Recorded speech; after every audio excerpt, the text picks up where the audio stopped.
Thank you, Chris, and welcome back, or welcome everybody to Talk of the Town for this Tuesday, and this being the first Tuesday of the month.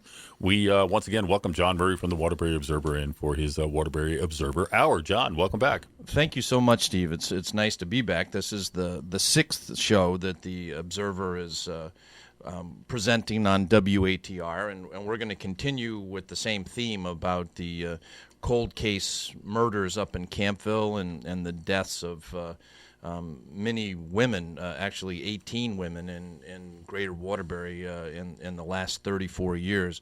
And we'll get at that in a minute with my guest, Robert Muldoon, but I just want to do a little bit of business first about the Observer. Is the Observer, as most small businesses, got punched in the face a little bit by COVID, and we had to constrict our publications. We instead of coming out 4 times a year, the last couple of years we just published 3. So we cut a newspaper out and went more to social media and more online. It was difficult to get the small businesses to advertise when they're closed. So we just had to call an audible to as everyone turtled up and tried to ride out the pandemic. So we have a paper that's coming out right now. It's literally was printed last week, and bizarrely, it's the first time in 30 years of publishing the Waterbury Observer. The paper came to my house. The truck delivered the papers, and the inside 16 pages were upside down. So a little shocked and surprised, and I sent them back they're going back to the printer, and they're being printed again. So we had worked, the reporting that Robert Muldoon and I had done on these cold cases was all packaged together in this paper. It's 25 pages of stories and photographs of the women and just trying to get our arms around this story. And so that's at the printer right now. It should be on the streets in the next couple days.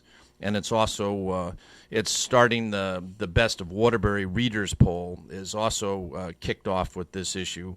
And you can go online to waterburyobserver.org and actually vote right there for your favorite restaurants or businesses or radio stations. So that's a little bit of the business of the Observer. But my guest right now is Robert Muldoon. We've been collaborating on this story literally going back to 1993. Just to refresh anyone who hadn't heard any of these other shows that we've done, Bob and I used to work together at the Register Citizen newspaper in Torrington, and we started reporting about the 3 murders that had taken place, and the women were being discarded in the Campville section of Harwington, right on the border with Litchfield, about 15 minutes north of Waterbury. And we were in Torrington, and so we started paying attention to what was going on, and then we collaborated to conceptualize a project where we'd actually come into Waterbury, and we spent an evening going up and down Grove Street for hours talking to sex workers, because it was sex workers that were being murdered and deposited up in Campville. So we spent the whole evening reporting, investigating the situation. Bob was working on the story. He ended up leaving journalism and left the newspaper and returned up to Massachusetts, and he discovered all of his notes and the story that was pretty much complete. He discovered it in a box in 2020, April 2020, when he was in quarantine. So he reached out to me, and we started collaborating again on this story, and those 3 deaths have now turned into 18 over the last 30 years. So we're reaching out to the community, trying to connect with people, connect with families, working with the Waterbury Police Department, trying to work with the Connecticut State Police. But it's an ongoing project. We're probably, in the first quarter of the football game of this whole thing, trying to move things forward. It's dealing with 18 different murders. Well, actually, it's not 18. One's a missing person. But so since the last show was a month ago, Bob has continued his reporting. And so welcome to the show, Bob. And can you update us a little bit about what you've been doing the last month with this? Thank you, John.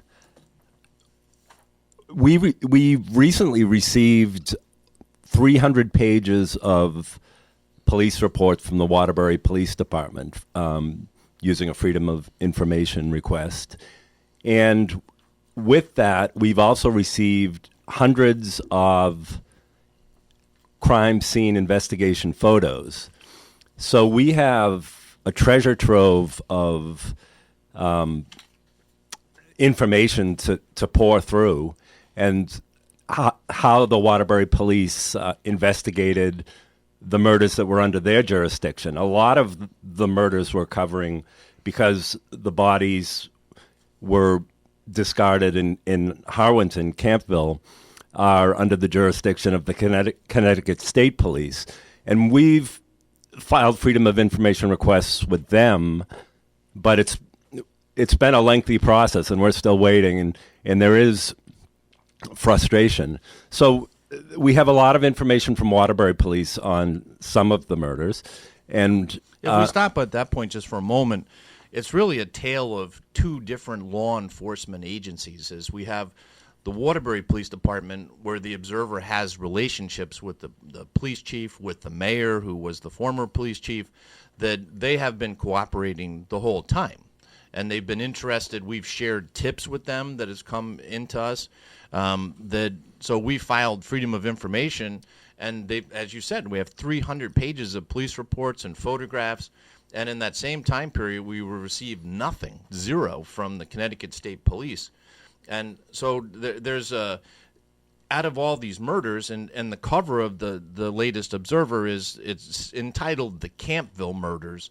But the stories inside encompass a lot more, because there's deaths in Waterbury of sex workers that end up on the train tracks, that end up bludgeoned to death in vacant buildings. There's it's a myriad of deaths, but the one real seemingly, or two seeming common denominators are substance abuse, and which led a lot of these women into sex work to feed the addiction. But the Connecticut State Police, if we go off on that angle a little bit about our connections with or lack of connection with the Connecticut State Police, and really share some of the stories that the families are having trouble with dealing with the Connecticut State Police as well. And can you explain some of that? Yeah, through writing this series of articles, family members have reached out to us. We've talked to 5 or 6 victims' families, and they have told us very raw, painful stories.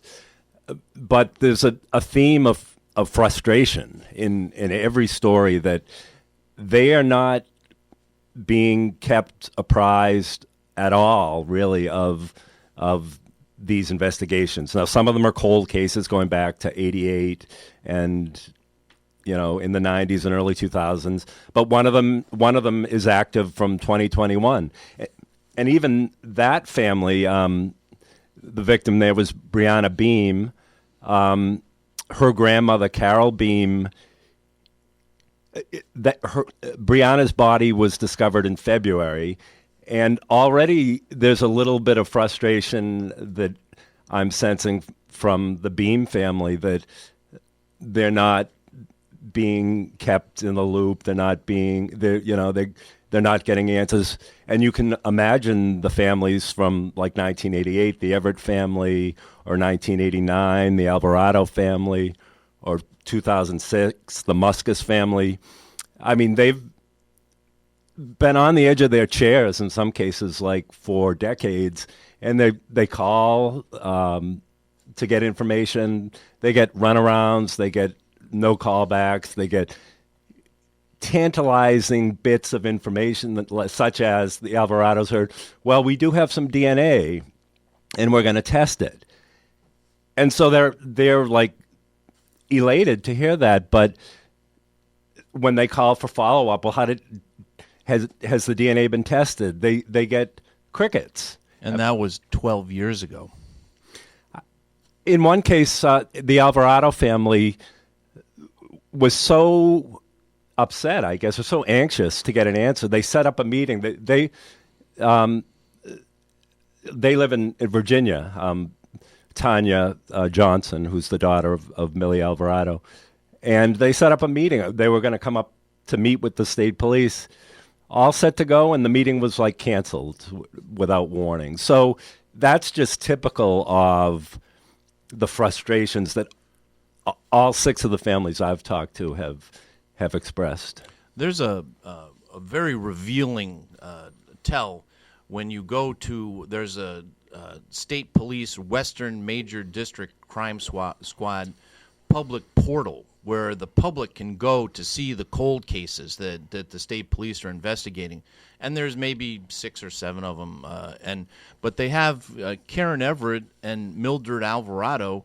They have them lumped together as one person, which is totally disrespectful.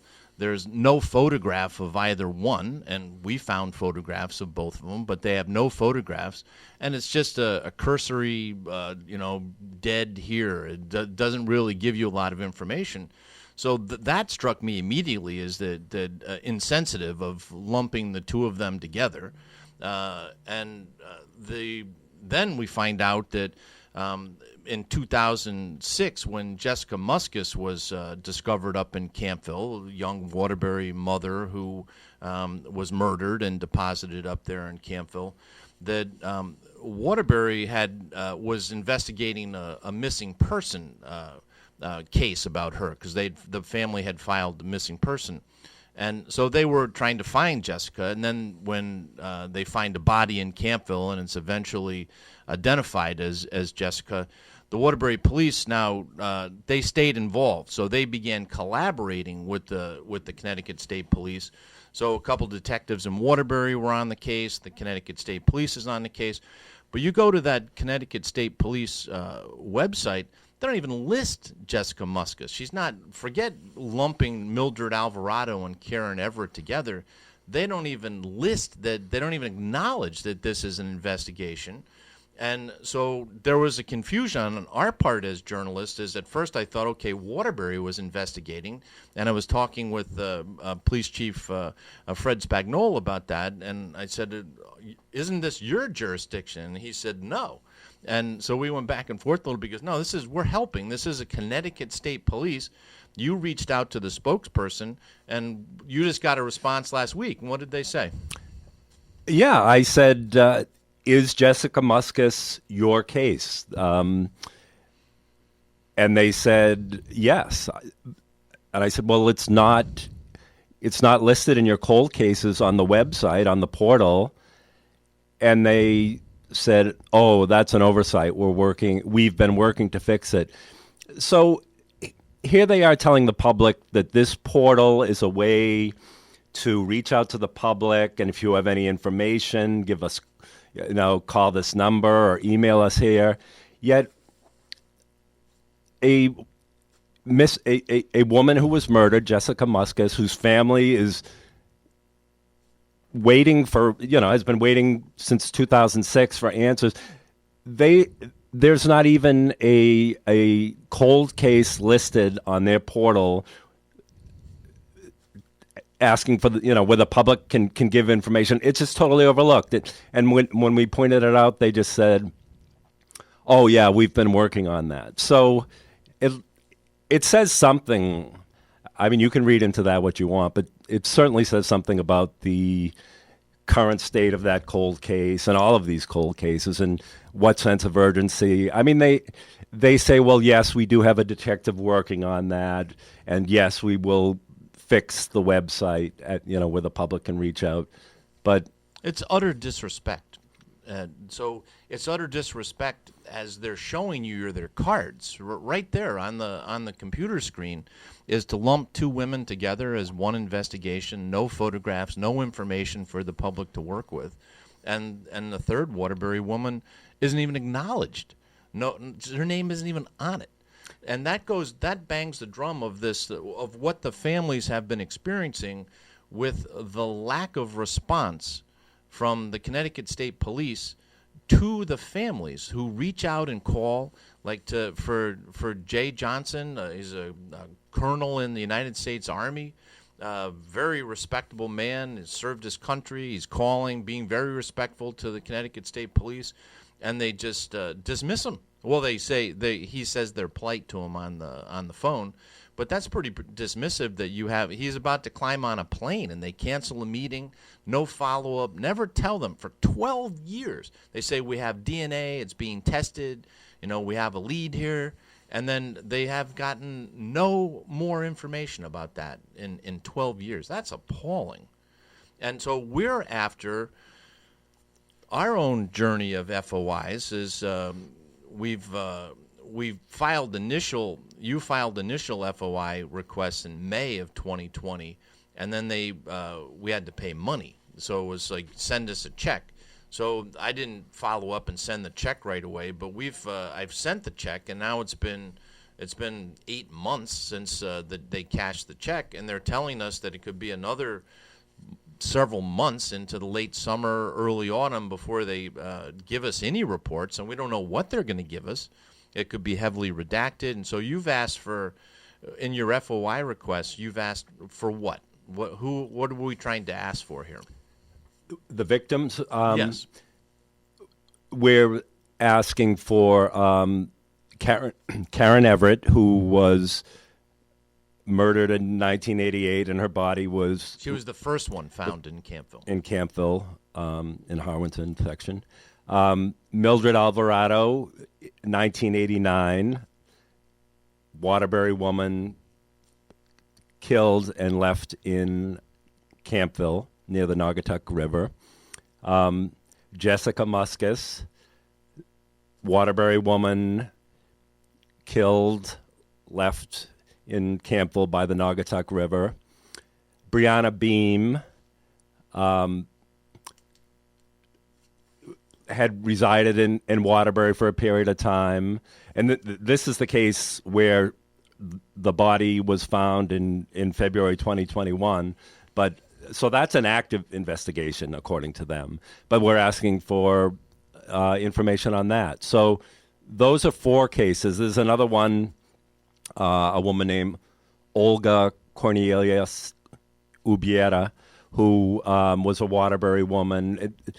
We don't know too much about her case, but that body was found outside of Waterbury, Route 262, John? Right at the intersection of, it's up Thomaston Avenue past motor vehicles.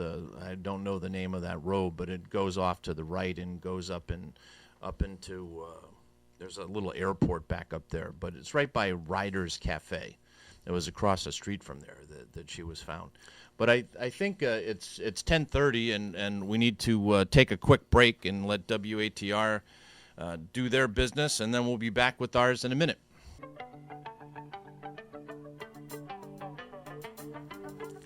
Welcome back to Talk of the Town, and as we do on the first Tuesday of every month, John Murray is in the studio here with his guest, Mr. Bob Muldoon, and we're continuing to discuss this story. And off air, I was asking you, John, about just this sense of apathy that I've kind of picked up from all of your conversations with Waterbury Police, State Police. You mentioned Waterbury Police are running full out, just trying to deal with current stuff. It's maybe a lot to ask them to deal with some of these older cases, but where's the State Police on this? Is nobody embarrassed by their reaction to this? We don't know yet. The story is going to drop. It's going to be in print. So we've been kind of working in a silo. Is the State Police listening to WATR, reading my Facebook posts? Probably not. Mm-hmm. So it's when it's in print, I think, that it's going to start to resonate more. But there's some really interesting stuff that 3 of these murders, we were classifying them as murders. They were the Waterbury Police Department had classified them as overdose deaths. So they were suspicious deaths of one woman was found floating in the Naugatuck River. And so when they did the autopsy, that first came back inconclusive, how she died, and she was a sex worker and had all kinds of issues in her life. Her name was Marie Thrasher. And so it took a couple of reports and exams and inspections from the medical examiner before they came back with the toxicology report that she had a lethal overdose of drugs in her. So Bob and I are immediately, well, how did she get in the river? It's like, and so that was one overdose death that once they came back from the medical examiner that it was an overdose, it was case closed.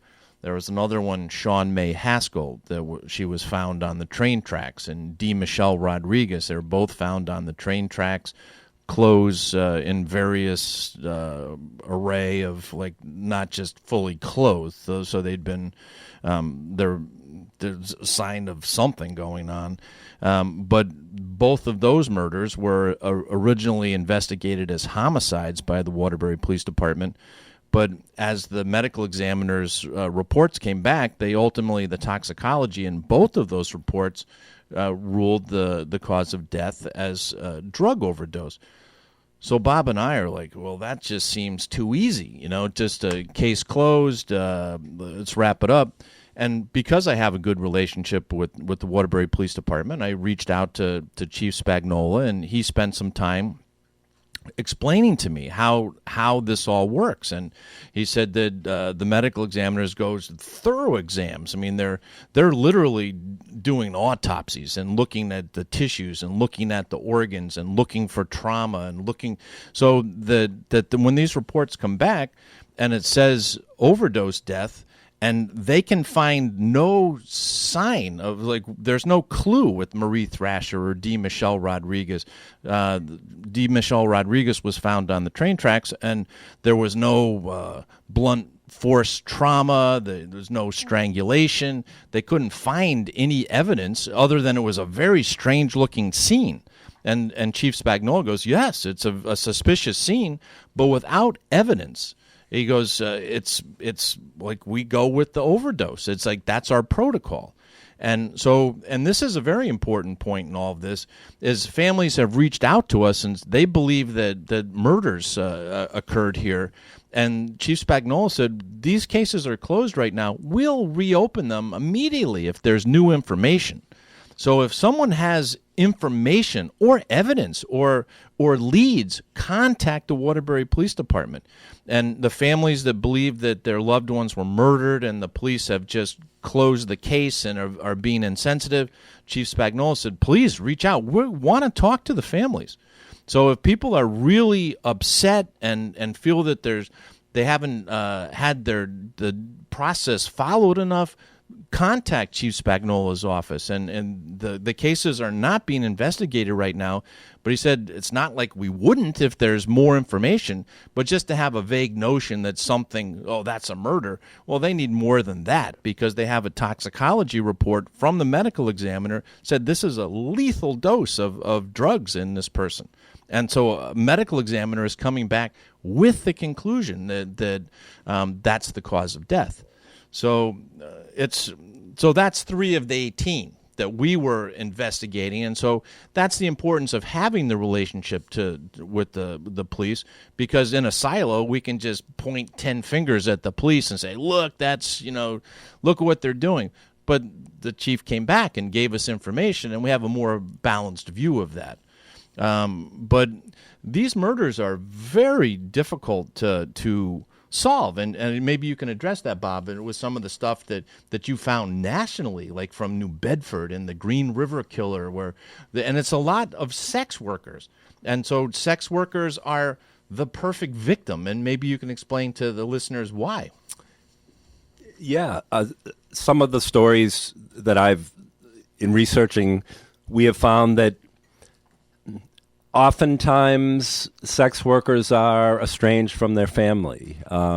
They're living transient lifestyles. I mean, they're often ruled by a drug addiction. So they're living in situations where they don't have a firm address. They don't have steady relationships with family. So often with a homicide, you're looking at who is the person with, who those become the initial suspects. Well, these women are entering cars of men they don't know often if a drug addiction has led them to sex work.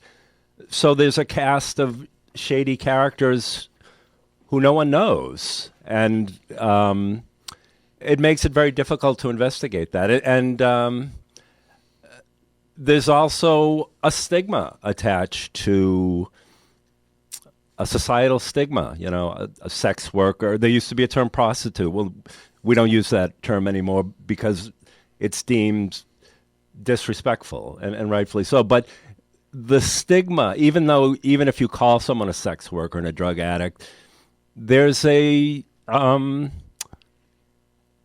stigma that still lingers, and there's not a priority oftentimes with society, the public demanding answers, or we even learned like police themselves don't fully investigate. And sometimes, some police officers have admitted the sympathy of an investigating officer is more with the John at times. They don't want, they can relate to the John. Well, his wife will find out that, or, his bad behavior. So the full arm of the law is not used to find justice, and that's what every family we've talked to wants, is justice. Even if it's a murder that happened in 1988, as with Karen Everett, or 1989 with Mildred Alvarado, they want justice. I mean, that's what they're clamoring for, and they're not.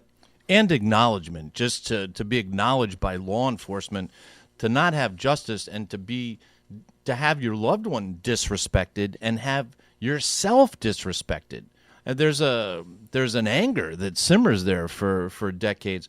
And let's zero in. We have 15 minutes left, and let's focus on Frederica Spinola.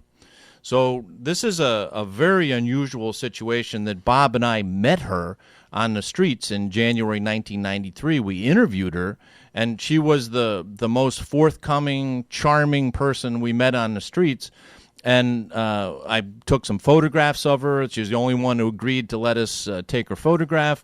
And then Bob discovers his files in 2020, and we begin looking again, and we discover quickly by Google searches that Frederica Spinola died 18 months after we interviewed her. And it was a very bizarre set of circumstances. So we were beginning our project trying to investigate what was going on in Campville. So Frederica climbed into a van at McDonald's on Thomaston Avenue, and the driver was driving up Route 8, and from the reports that we've been able to obtain, most of them journalism reports, is that she saw that she was the driver was a 77-year-old man, and they passed an exit that said Campville, and he said that she freaked out and jumped out of the van and was run over and killed by the driver right behind there. So this is this man's story, Albert Boyson. So he's from Newtown. He's a constable. He's white. He's a churchgoer, Boy Scout leader, like impeccable character. Frederica had drug arrests for prostitution, and it seemed like immediately the whole case just was like they accepted Albert Boyson's word. I don't know Albert Boyson. He's passed away. But there wasn't a thorough vetting, it seemed, of him. We're after the reports from the Connecticut State Police. And so it's not even an ongoing investigation. It was closed immediately. So we had this personal connection with her, and so we wrote about her in the latest issue of The Observer, and she's the one who got us back into this whole thing. So now you've made connections with her daughter and her two sisters, and maybe you could fill us in a little bit about Frederica. We met her under extraordinary circumstances. It was 1993. It was 3 days after a third sex worker in Waterbury had been murdered, and we went out there to see will there be women still out there with death hanging in the air, and there were. We talked to 4 women. 3 of them were anonymous. They didn't want their names, but they told us about their stories: drug addiction, sex work. But Frederica was very forthcoming. Gave her name, gave her age correctly, allowed us to take a photo, and we were scared being out there. And most of the women admitted to being fearful. I mean, a third death had just happened days ago. Frederica was kind of, well, she was very charismatic. I mean, John said, if I told you I were the killer, but gave you $20 to come with me, would you? And she looked John up and down and said, you don't look like a killer. So she had a kind of a fearlessness, maybe a recklessness, but also a bravado and charisma. And we talked to her about 20 minutes, and she won us over. I mean, she's a character, really. So tell us about your connections with the sisters. So as we've been reporting here we're 5 months into this now, and just the last week you talked to 3 of her daughter, who she told us about on the street. She goes, I have an 8-year-old daughter. I don't see her very much because of the lifestyle that I've tumbled into. And now you end up interviewing the now 38-year-old or 37-year-old daughter. So Frederica died in 1994 under the suspicious circumstances of being pushed, my word, or fallen or jumped, somehow exiting a vehicle at 50 miles an hour on Route 8. By Campville. Right by Camp. So her family occasionally wondered about her. And so Jillian and a sister, Sheena, and another sister, Toya, one of them Googled, Frederica, and they found our story. So they reached out to us. And they're, first of all, very grateful that we're telling her story, that she has not forgotten. And they tell us stories of great pain. I mean, Jillian was 8-year-old and 10 years old when her mother died, and so her life was just turned upside down, and there's a lot of tumult and pain and unanswered questions. And she, at one point, I mean, so that was a struggle. I mean, to survive with your mother dying like that. But when she got to be older, she went to the Waterbury Public Library, sat in front of those micrograph machines, mimeograph. I don't even know what they're called. Microfilm. I've done it myself. And she read the stories of her mother's death. And she wanted to contact Albert Boyson, the man who was driving that van. And she wanted to contact Andrew Keene, who was the man who, in the second vehicle, who ran her over and didn't stop. And who ultimately they charged with evading responsibility and negligent manslaughter. But she wanted to reach out to these men. And she was only a teenage girl, and she got a little scared. But her impulse was to do that.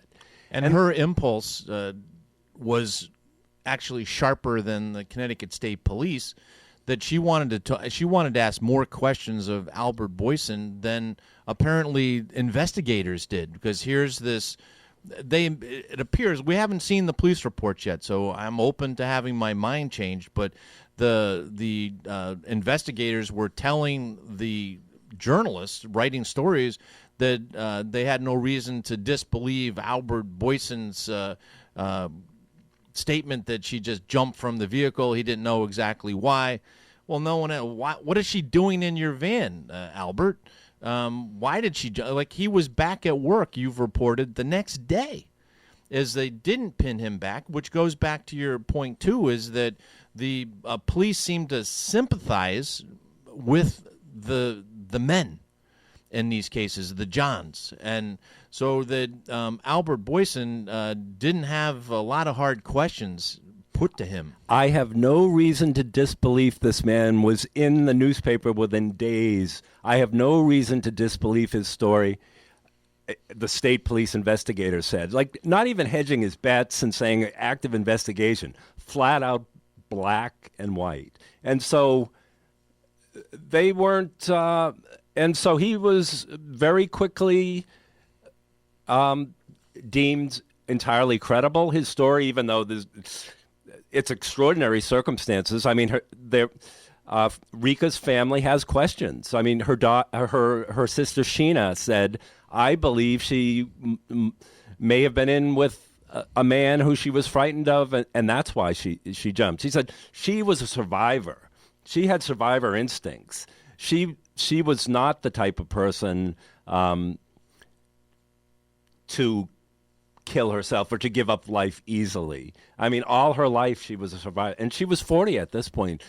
So the family has questions. Jillian, the daughter, Sheena, the sister, and her older sister, Toya, is a lawyer. And she felt very disrespected by the state's attorney's office, who did not keep the family apprised. So this Boyson, the driver of the van where she exited at 50 miles an hour, was never charged and worked the next day.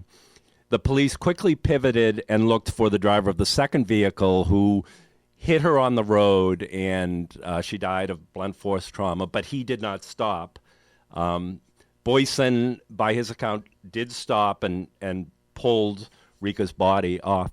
But the family did not keep, the family was in touch with the state attorney's office and said, well, we will keep you apprised of the court proceedings of Mr. Keene,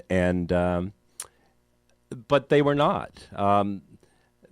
The family wanted to be in attendance at his hearings. They weren't given information. They missed it, and so there's an anger there with the state attorney's office. Further disrespect. And one of her other sisters was a teacher of the year, right? So she has a sister who was a lawyer. Connecticut Teacher of the Year, 2019, Sheena Graham. And Frederica was, from your reporting, she was crackerjack smart. Got like a 1,300 on her SATs, bright, beautiful, top student. And she tumbled into drugs, and it ended up on the streets and ended up in that van. And so it's we're not sure what we're going to get from the Connecticut State Police, if anything, because we've asked for reports, but it was case closed almost immediately. There was not an investigation and we don't know. Albert Boyson could be the nicest man on the planet. That he could be a former Newtown constable, a churchgoer, a Boy Scout leader. He could just be an impeccable human being. But he seemed to have escaped really some tough scrutiny. And then here's Frederica's daughter who wants to ask him questions, and more questions than the state police wanted to ask. So we're going to continue working on this story. We've been approached by a man who produces podcasts. He wants to do a podcast about this stuff for iHeartRadio. So we don't know exactly sure what that entails. There's all kinds of things, but really what we're doing right now is just have our grinding away, trying to continue to make connections with families, to work with the Waterbury Police Department, to try and build some sort of dialogue or open up some lines of communication with the Connecticut State Police, so it's not just this one-sided view, which is it's a pretty negative side so far. So we're certainly open to meeting with them and talking to them, but they've been very tight-lipped and kept the information pretty much mostly to themselves. So we're going to keep going at this, Bob's going to keep poking away. He's up in Boston, but he's making contacts with people all over the country, talking to different family members. So we have contacts with Mildred Alvarado's family down in Virginia, with Brianna Beam's family in Texas. They're scattered all over the place, and so we're trying to connect the dots, and we're going to just keep following this and see where it leads. And it's the pretty much the most complicated story in the 3 decades I've been producing publishing the Waterbury Observer, because of so many stories. I've spent enormous amount of effort the last 16 years reporting about the Billy Smolinski case, and that's one case, and this is involving 18 different women that we're investigating, some of which we know really nothing about. There's a couple cases, one in Cheshire and Olga up north, as we don't really know all that stuff. So we're going to keep going, and thank you, Bob, for coming down from Boston and joining me here in the studios. And anything you'd like to close out with? Just thank you for having me. It's been an incredible experience to hear the families and try to find justice. Okay, thank you, Bob, and back to Steve. Thank you, John, and thank you, Bob. I won't see you next month. I will not be here, but I'm looking forward to continuing to hear about this story. I think you guys are doing great work. So thank you. We'll look forward to having you back here at WATR next month. We'll take a break and finish up this hour of Talk of the Town.